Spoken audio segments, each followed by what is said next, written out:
விஜய் அவர்கள் கரூர் கூட்ட நெரிசலுக்கு பிறகு இப்ப பாத்தீங்கன்னா அறிக்கை விட்டுருக்காரு ஒரு பக்கம். நேத்து வந்துட்டு இந்த பாதிக்கப்பட்ட குடும்பத்தினெல்லாம் அழைத்து அவங்கள ஆறுதலாம் தெரிவிச்சார், கண்ணீர்லாம் விட்டதா செய்திகள்லாம் வந்திருக்கு சார். வீடியோ கால்ல பேசின பிறகும் அவங்க நேரில் அழைத்து பேசணும் அப்படின்ற ஒரு எப்படி சார் பாக்குறீங்க? இல்ல உண்மையா சொல்ல போனா அவர்களோட மனநிலை எப்படி இருக்குங்கிறது தெரியாது. 41 பேர் நம்மளால இறந்துட்டாங்களோங்கிற உள்ளுக்குள்ள என்ன இருந்தாலும் ஒரு வருத்தம் இருக்கத்தான் செய்யும். இப்ப நேரடியாக போய் பாக்குறதுக்கு கவர்மெண்ட் ஸ்டேட் கவர்மெண்ட் எந்த பர்மிஷன் கொடுக்கல, ஏகப்பட்ட ரெஸ்ட்ரிக்ஷன் கொடுக்குறாங்க, கரூர்ல பார்க்க முடியல. என்ன இருந்தாலும் ஒரு சாதாரண மனுஷனுக்கே வந்து நம்மளால ஒருத்தர் கீழே விழுந்துட்டாரு அப்படின்னா போய் பார்க்கணும்னு தோணும். அப்ப நம்மளால ஒருத்தர் 41 பேர் இறந்துட்டாங்க அப்படின்னா எப்படியாவது அவங்களை சந்திக்கணுங்கிறது தோணத்தான் செய்யுங்க.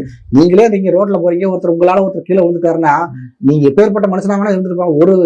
நம்மளால ஒருத்தர் விழுந்துட்டாரே அப்படிங்கிற போது நமக்கு மனசுல ஒரு இருக்கும்போது 42 பேர் இறந்துருக்காங்க அப்படின்னா அந்த சிந்தனை வரத்தான் செய்யும். ஸோ அது அவரு இந்த பாக்குறது இதுல வந்து நம்ம அரசியல் பண்றது, சிம்பதி கிரியேட் பண்றது இதெல்லாம் ஏன்னா அவர் நேரடியாவோ மறைமுகமா அவர் ஒரு காரணம் ஆயிட்டாரு. நம்ம இவரு தான் காரணம் சொல்ல முடியாது. ஆனால் நேரடியாவோ மறைமுகமாவோ ஏதோ ஒரு விதத்துல ஒரு காரணம் ஆயிட்டாரு.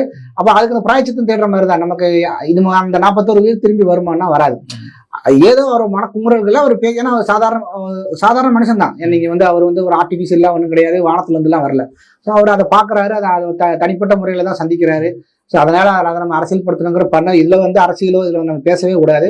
அந்த 41 குடும்பத்துக்கு நம்ம ஏதோ ஒரு விதத்துல நம்ம வந்து உதவியா இருக்க முடியுங்க, நம்ம உதவியா இருக்கலாம். இல்லைன்னா நம்ம அமைதியா இருக்கிறதா நமக்கு நல்லது.